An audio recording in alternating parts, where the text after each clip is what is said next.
Not only is the patch dropping, but so is the new Battle Pass season.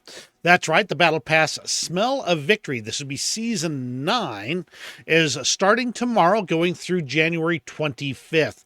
So let's take a quick look at what we have going on. First up, we got 3 vehicle rewards. They should already be familiar to you by now, but I've got the videos for those linked in the description below. The LCM6F, the Churchill Crocodile, and the A1H Skyraider.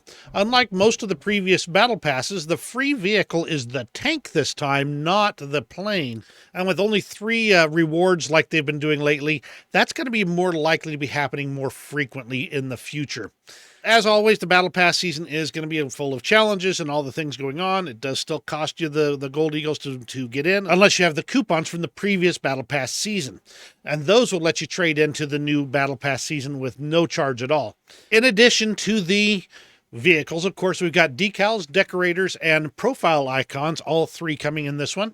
We have a Flaming Fanny text, a Firebird text, a Fire Buggy text, the emblem of Mobile Riverine Force, and in the decorations area, we have Greek Fire, that's for ships, the M9A1-7, which is a flamethrower for tanks, and the flammable sign, which is also used for tanks.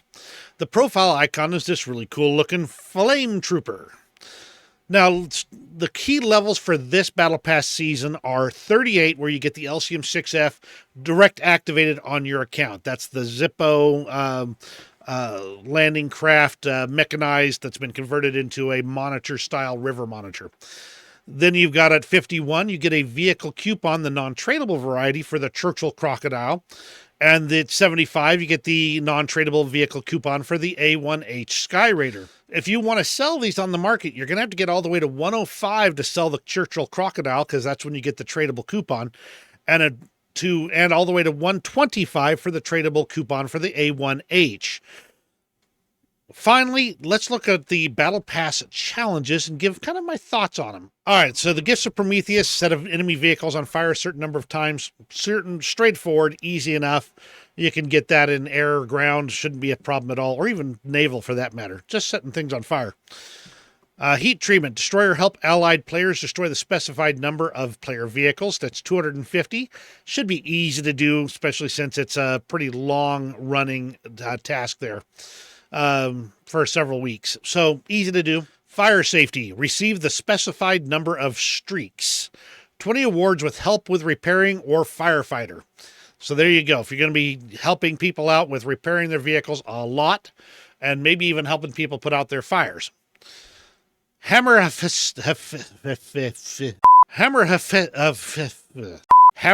Hephaestus, which I'm sure I'm butchering that name. Play a specified number of battles while destroying at least one other player's vehicle. That's in 75 battles. Again, if you're playing for this season, you should have no problems getting that one. Struggle of the Elements. Destroy a specified number of player vehicles with another type of military branches. 10 vehicles, aircraft, and tank or ship. So, as I understand it, you have to destroy tanks with airplanes, or airplanes with tanks, or ships with airplanes, and vice versa. So, should be pretty straightforward as long as you fly in ground battles. It's only got about 2 weeks, maybe 3 weeks or so to do as well. The Wrath of Vesuvius. Destroy a specified number of ground or surface vehicles in air battles. That means you're going to actually have to go spend your time in air battles specifically for that one. 100 vehicles. Shouldn't be a problem since it doesn't say they have to be player vehicles. Fire Tornado. Receive a specified number of mission points in each of the following modes: air, ground, and naval. And so you have to get 10,000 mission score on each of the modes in that 3-week period from December 7th to the 28th. Not bad. It just means you're going to be in all 3 modes. No big deal. Heralds of Ash. Got to be careful with how I pronounce that one. Receive a specified number of mission points where vehicles of the current season of the Battle Pass were used. You can't even start that one until you get the LCM6F, and most people probably aren't going to play it that much. But you're going to have to play those vehicles, the LCM or the A1H Skyraider or the Churchill Crocodile. As soon as you get one of those, you'll be able to jump in there and start making that one up. That's going to be the harder one in my opinion. But it is... yeah, that's going to be the harder one. So you better get the vehicles early if you're going to go for that one. System of measures. Destroy a specified number of player vehicles using ground vehicle main weapons of various calibers. Less than 35 millimeters, from 35 to 60 millimeters, from 60 to 90 millimeters, from 90 to 120, and greater than 120. So it should be pretty straightforward. 10 vehicles of each. You're just going to have to spend a little time in maybe AA for a bit to get the less than 35. And something 57 millimeter like the ASU 57 would be great for the middle one there. 60 to 90, there's a ton of stuff that's in that range. And 90 to 120, same thing, ton of stuff in that range. Greater than 120 starts getting a little bit more challenging, but there's some vehicle options that you can jump into. Remember that some are lower level than others. Meteor Rain. Destroy a specified number of player vehicles using each specified weapon. Aerial bomb, rocket, or AGM. 10 vehicles with bomb and 10 vehicles with rocket or ATGM. Get yourself some effective rockets or some good bombs and go to town in Ground RB. Should have that one in no time. Barrage. Destroy a specified number of player aerial vehicles by operating the guns of Coastal Fleet in manual mode. That one's going to be requiring a little bit more attention and luck. And even though it's only 5 vehicles and it's very doable, you're probably going to have to focus on that to get it done because there's not as many planes as in naval battles as there used to be. With Fire and Sword, win a specified number of battles while destroying at least one other player's vehicle and capturing 1 point. The biggest problem with this one is really the win. So you're going to have to play an area where you can get caps pretty easily and wins while destroying a vehicle, which should be any match where you at least capture a point, pretty much.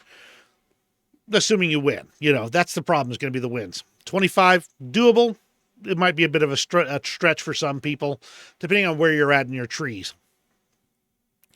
Armageddon. Receive the specified number of the streaks. And that's Heroes of the Sky, Heavy Metal Hero, and Terror of the Sea. So 7 awards of any of those. And that's a full season one. Pretty doable for the whole season. Shouldn't be a problem. Flight of the Phoenix. Destroy a specified number of player ground vehicles while using air vehicles at a speed of at least 800 kilometers per hour. Oh my.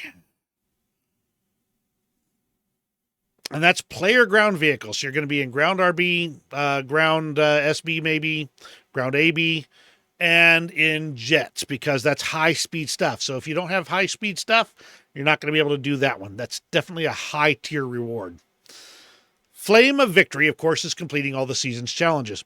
So what do you think of this Battle Pass season? I'm really on the fence. I might go for it because I really want that Sky Raider. But on the other hand, I also have some obligations for finances right now, so we'll have to see. Then again, I might just wait and see how I stand as the Battle Pass season goes along, and if the finances come in, maybe I'll pick it up. Let me know what you think in the comments below. Give me the old thumbs up if you enjoyed this video. You have a great rest of your day, and we'll see you in the new season of War Thunder's Battle Pass.